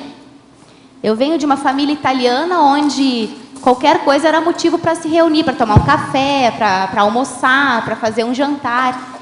Então, nesses momentos, quando e o que provoca a minha baixa de lucidez, aonde eu entro, inclusive eu digo lá na parafatologia, a evitação da tagarelice perdulária, muitas vezes promovendo acoplamentos desnecessários. Quando que eu entro nesse roldão e perco minha lucidez e começo a falar da vida dos outros, por exemplo, assim, fazer fofoca mesmo, falar da vida do meu primo, falar porque o meu tio não sei o que lá, porque minha tia não sei o que lá, meu primo, enfim. A gente tem que ficar lúcido, tem que trazer para nós a questão de ficar lúcido com relação à família, né? Porque muitas vezes a nossa família não tem o conhecimento que a gente tem. A verbetógrafa Melissa, há pouco tempo atrás você mencionou o medo de ficar sozinha com o vampirismo energético. Poderia aprofundar nessa questão? Como sair desse patamar e desenvolver a autossuficiência energética? Estado vibracional, primeiramente, né? Você trabalhar com as suas energias, você mesmo, sem botar dependência em ninguém, terceirizar a situação lá para o reiki, por exemplo. É você se assenhorar das suas energias e, principalmente, a questão do pensene, pensamento, sentimento e energia, né? Melhorar o seu pensene e entender o que você precisa mudar, o que tem de traço que causa dependência, o que em você produz essa terceirização. Então, a gente tem que buscar ser autônomo com as nossas energias, com o nosso holossoma. Professora Melissa, em Sindromologia, página 33, final da segunda linha, poderia comentar a evitação da síndrome de abelha rainha? Claro. Essa síndrome da abelha rainha, é a situação em que uma mulher, onde as mulheres, né, procuram abafar, esconder outras mulheres para que não apareçam os trafores, que não apareçam as qualidades. O exemplo que eu vi foi assim, com relação a trabalho, que às vezes você tem uma chefe e essa chefe, por alguma insegurança dela, por competitividade, acha que você pode prejudicar o trabalho dela ou pode vir até a tomar o lugar dela e você nem está pensando nisso. E às vezes ela pode tentar te abafar para que não veja as tuas qualidades e às vezes até te dar alguma rasteira. A verbetógrafa, de que modo conviver com as pessoas que não respeitam a individualidade do outro? Penso que, pelo menos nessa vida, não tem como conviver ou ter laço com certas pessoas. Olha, que eu me recorde, meu exemplo pessoal, eu não tive nenhuma pessoa até hoje, nos meus 32 anos de vida, que eu não consegui ter alguma relação. posso não conviver de proximidade, de intimidade, mas quando a gente quer, a gente pode sim, até, eu coloquei, lá tem um trinômio que foi falado mais cedo, sobre a questão do... eu não vou me lembrar agora qual é, sei que fala da intenção cosmoética, da perseverança. Então, a gente pode, sim, sempre tentar conviver com as pessoas. Até porque se apareceu para você, é porque você tem alguma coisa com isso, com aquela pessoa. Então, tenta limpar nessa vida, que talvez vai levar quantas vidas para você cruzar com essa pessoa novamente e limpar o que pode vir a estar errado. Professor, estou desesperada, pois não consigo mobilizar minhas energias quando tento. Meu corpo queima pelas energias da Consciex ou treme ao modo de um estado vibracional, mas promovido pela Consciex. Ameaça a mim e a minha família. Sei que sou responsável por isso, pelas minhas imaturidades, mas preciso de ajuda. Já não durmo e vivo angustiado. O que posso fazer para sair desse estado lamentável? Eu vi aqui que você mandou os dados para a TENEPS, nós vamos colocar para ver o que nós fazemos com você. Agora, eu acho que seria bom você ir a um psicólogo ou, se não, a um psiquiatra mesmo, para dar algum remédio para você. Seria bom você tomar algum remédio atualmente para melhorar um pouco e acalmar, harmonizar um pouco a sua vida. Isso vai ajudar a assistência dos amparadores. Pensa nisso. Agora, você e os nomes que você deu, nós vamos colocar na TENEPS. Fica firme. Professor? Sim. No dicionário, sim, o senhor coloca na primeira página, lá embaixo, na introspecciologia, na última frase, o senhor fala: tal fenômeno, quando ocorre com certa frequência, ajusta ainda mais as empatias, as consciências. Como é que, para a gente ampliar essa frequência do para-banho, o que a gente pode... O problema é você trabalhar com as energias, Luiz. Quanto mais trabalhar com as energias, mais você vai chegar nisso. Agora, trabalhar com as energias dentro de uma área assistencial, principalmente da TARES, para que os amparadores vejam que você está funcionando.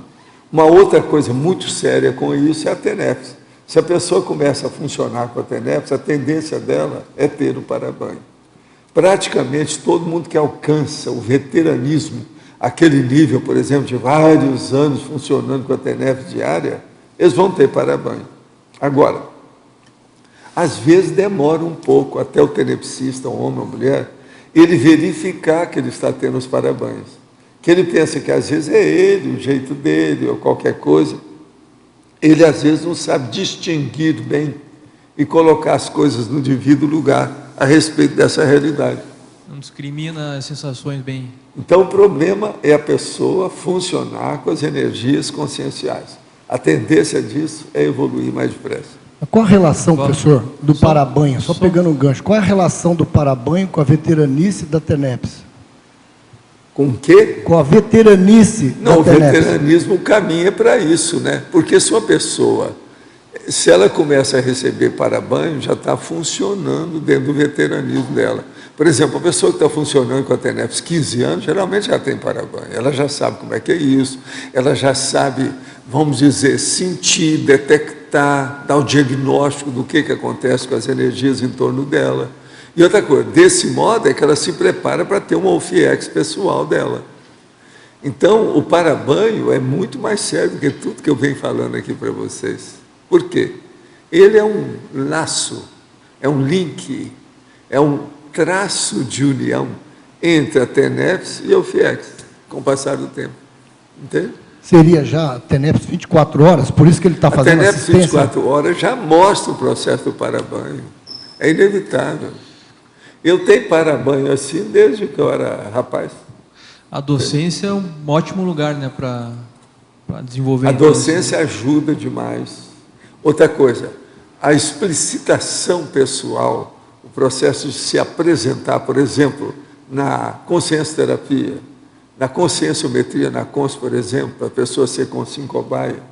O problema dela participar aqui da enciclopédia da conscienciologia, o processo dela dar um curso, uma palestra, ela participar desse processo aí na IC, as instituições conscienciocêntricas, isso tudo potencializa o problema do desenvolvimento da energia. Entendi. Por quê? Devido à frequência aos holopensênios assistenciais. Quanto mais a pessoa, o tenepsista, também sair da sua base intrafísica de assistência da TENEPS e trabalhar noutros holopensênios assistenciais, mais ele vai se entrosar com os amparadores extrafísicos.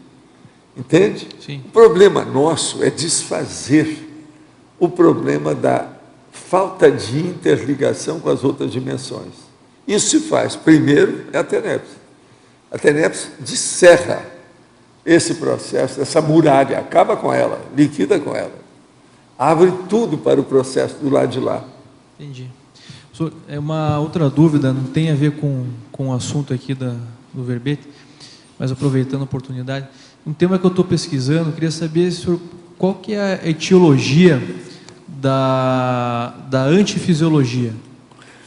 O que pode ser... A antifisiologia, com respeito principalmente ao corpo e o processo da sexualidade da pessoa, diz respeito à insatisfação dela. A pessoa não tem satisfação naquilo que ela procura, então ela procura uma mudança. Às vezes, então, ela quer mudar vamos dizer, a aplicação do corpo. É um homem que quer ser mulher, é mulher que quer ser homem. Mas qual a causa isso?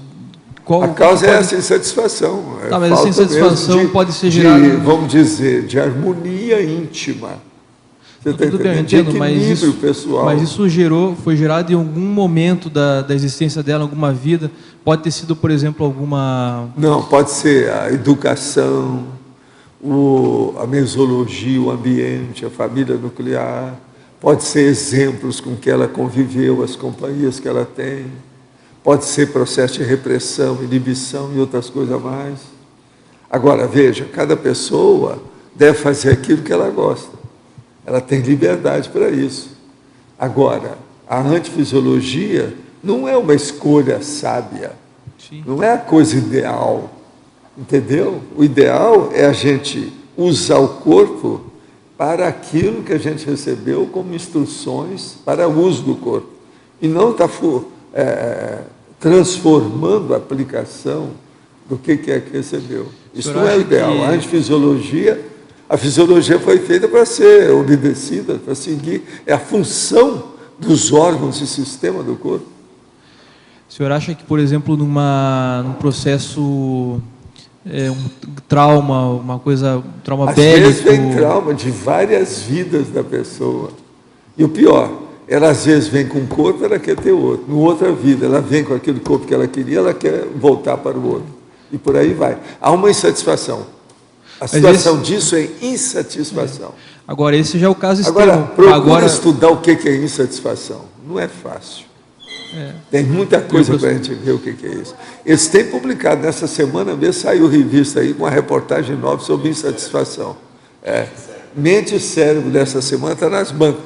Está falando sobre insatisfação. Agora, tem os casos extremos, né? A pessoa queria até mudar de sexo e tal, mas tem casos mais, vamos dizer, entre aspas, sutis, a tatuagem, piercing. Isso tudo é excesso, tudo antifisiologia. Né? E tudo é imaturidade.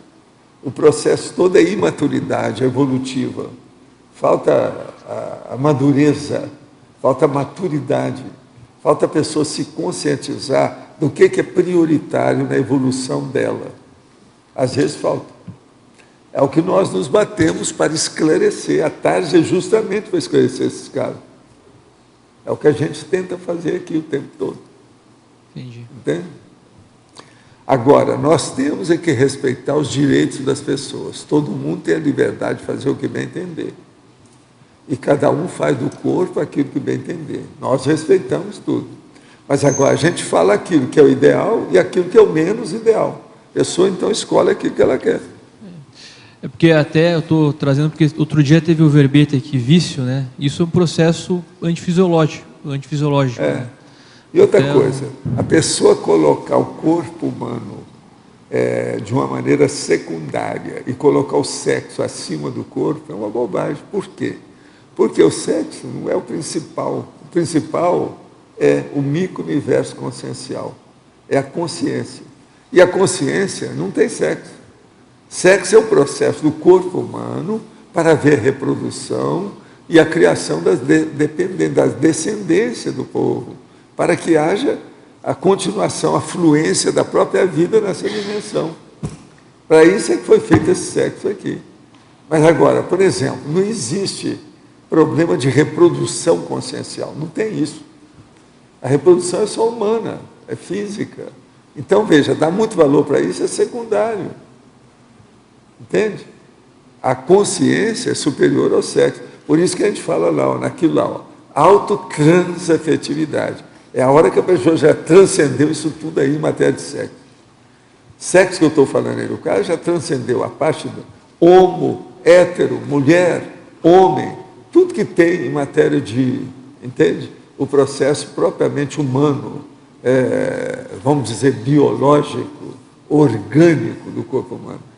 A transafetividade já pensa como consciência, que é um problema que é uma condição, uma questão que predomina nas comunex elevadas, as comunidades extrafísicas evoluídas. Entende? É diferente. O que a gente quer aqui é mostrar que existem comunidades extrafísicas evoluídas e o ideal é a gente copiar essas comunidades. Do jeito que nós procuramos ter como modelo o Homo sapiens sereníssimos, aquilo do equilíbrio, que é lá que nós falamos da auto-imperturbabilidade. Do jeito que é que tem essas consciências, nós também temos que ver aquele que é o conjunto de consciências da comunidade extrafísica, a comunex evoluída. Entende? É por aí. Padrão a gente já tem. O problema agora é ter determinação, vontade, organização, disciplina, para a gente chegar lá. Melissa? Tudo bem? Eu gostaria que você pudesse assim, fazer essa associação do tema, que é Maturo Convivialidade, com o ato de participar e formar um duplo vínculo com as instituições conscienciocêntricas. Uhum. Que bom, Pilar, ouvir tua pergunta. Então, assim, eu tive um tempo como duplo vínculo no IPC Porto Alegre. Foi uma época bem importante para mim, de maturidade mesmo, de maturar a Melissa, né?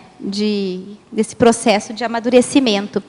E eu vejo pela questão de, eu vou dizer da minha experiência pessoal, eu era bem assim, iludida com as pessoas, sabe?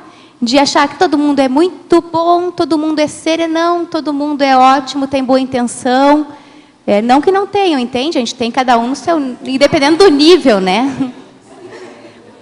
Exatamente. Então, poliana, é bem assim. E aí eu fui ver que as pessoas têm trafares, né? E eu pensava, são voluntários da conscienciologia, estão buscando uma coisa mais avançada. A gente tem trafar aqui, no caso lá, né? Aqui também na CCCI. E isso ajudou com que eu visse que mesmo as pessoas com trafares, eu gosto de lidar com elas igual.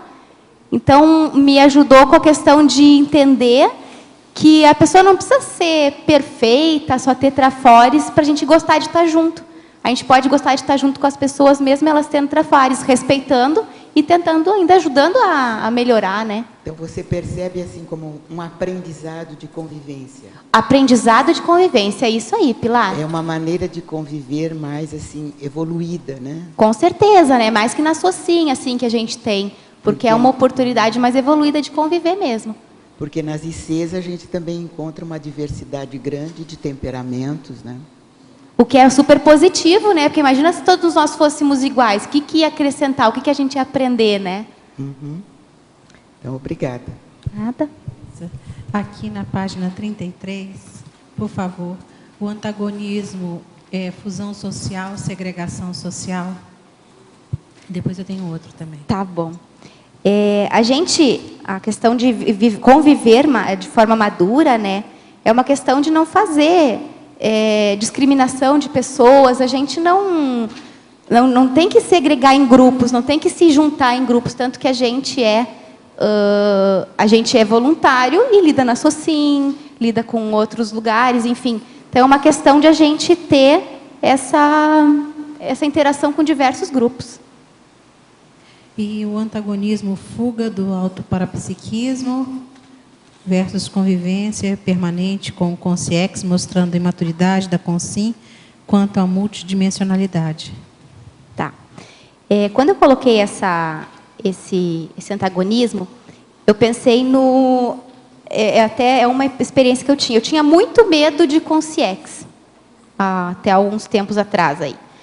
Então, eu pensando que eu sabia que tinha parapsiquismo, eu já sabia o que era parapsiquismo, eu já entendia de energia, já tinha aprendido, já conhecia, foi logo que eu conhecia a conscienciologia.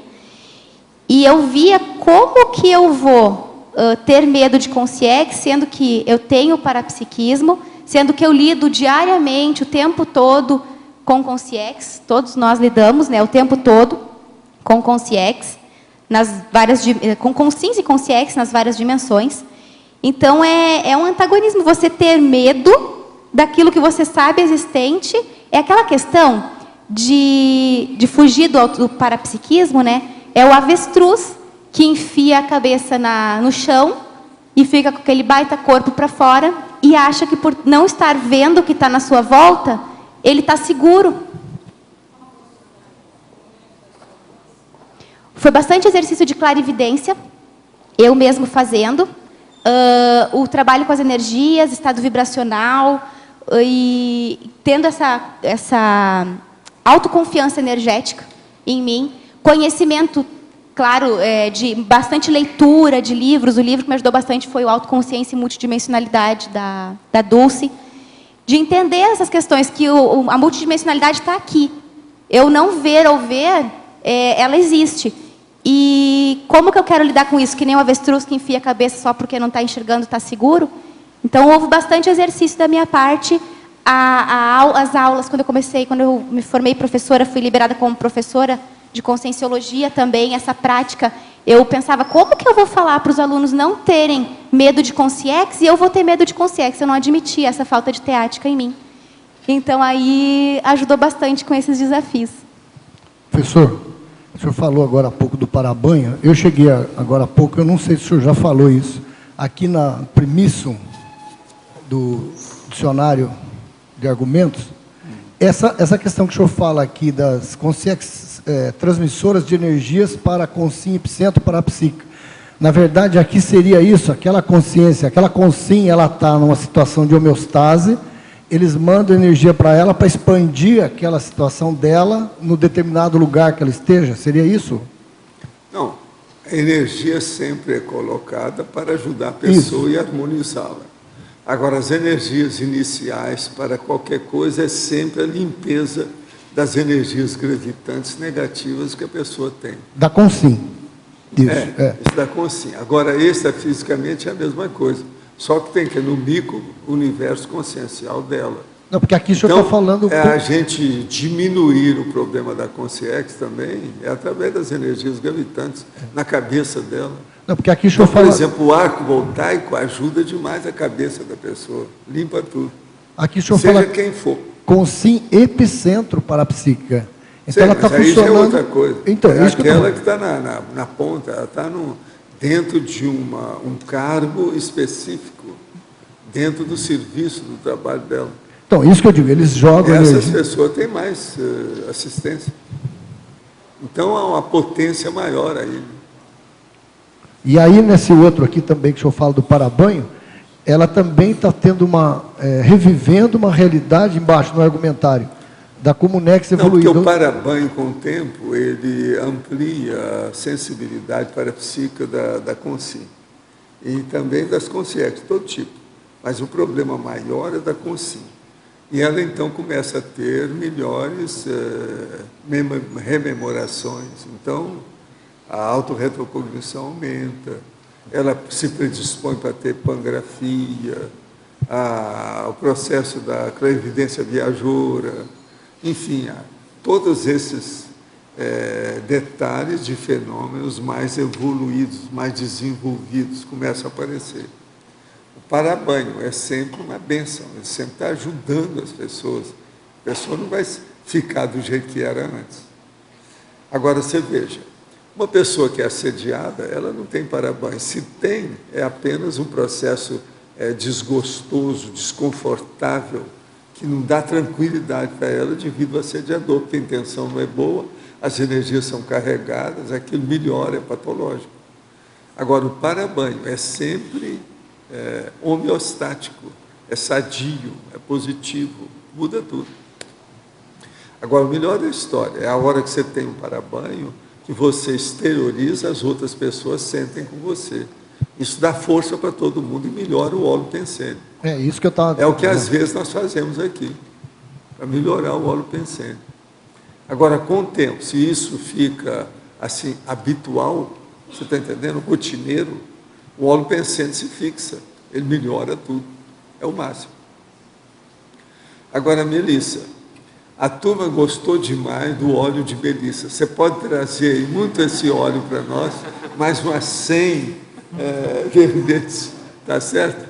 Ela tem um temperamento muito bom, sempre alegre, comunicativa, e você estudou muito, o seu verbete é muito sério aí em matéria de pesquisa.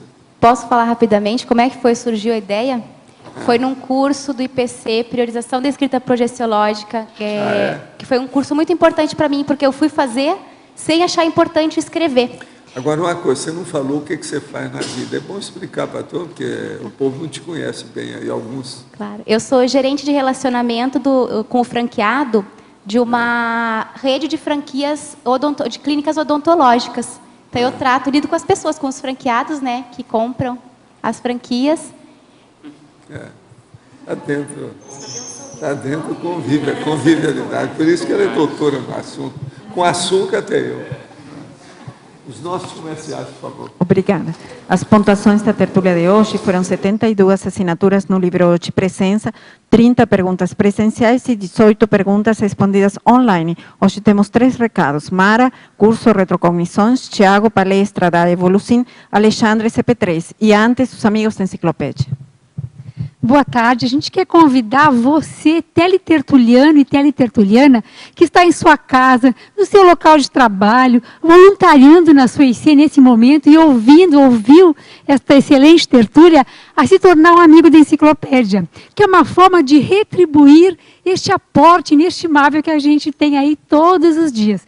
É bem fácil, você liga para o CAEC 45, código de área, 35, 25, 26, 52 e faz uma adesão financeira anual, paga em até 12 vezes e continua se beneficiando de toda essa produção, né, dessa mega GESCOM. E também esse recurso que você vai nos ajudar, ele vai manter, além do tertuliário, o holociclo e holoteca, que são fundamentais para a produção da enciclopédia e para todas as nossas pesquisas na conscienciologia. Muito obrigada.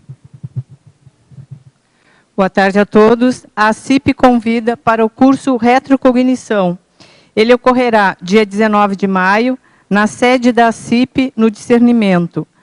O horário é das 8h30 às 18 horas. Será abordado o fenômeno retrocognição, suas características, predisposições, sinais de vidas passadas, mecanismo de rememoração, fatores desencadeantes, entre outros. Esse curso será ministrado pelo professor Marconi Maia e pelo professor Mário Oliveira.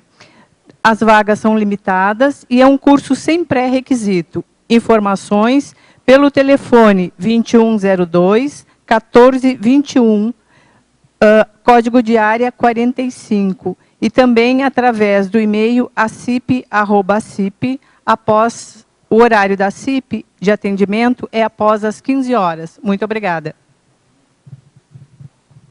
Boa tarde a todos. A Evolucim gostaria de convidá-los a participar da palestra de hoje, às 3 horas, aqui no Discernimento. Para quem está em Foz do Iguaçu, pode vir presencialmente ou também participar via online. A palestra tem o tema sobre literatura infantil.